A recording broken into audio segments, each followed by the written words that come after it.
on peut dire que l'événement, quand il se révèle, vraiment, et quand il reste énigmatique, à la fois, le paradoxe, c'est qu'il est à la fois énigmatique et incontestable. Les deux à la fois.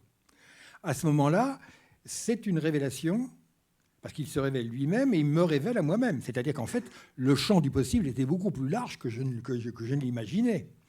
J'étais enfermé dans ce que je considérais comme impossible, délimité par une muraille d'impossibilité, ce qui est la situation commune, normale. Bon. En fait, le possible est beaucoup plus large, mais nous ne le savons pas.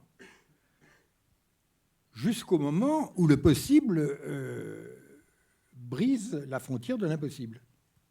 Et c'est pourquoi le phénomène impossible qui devient effectif sans passer par la case possibilité, si je puis dire,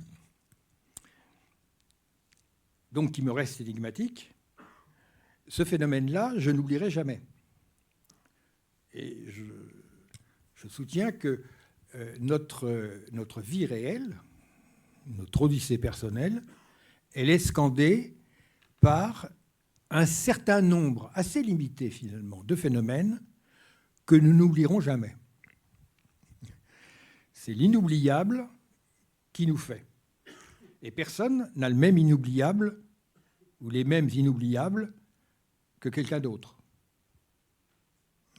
Donc notre identité, ce sont les inoubliables. Et les inoubliables, ce sont les événements réels, profonds, effectifs, qui nous sont arrivés d'ailleurs.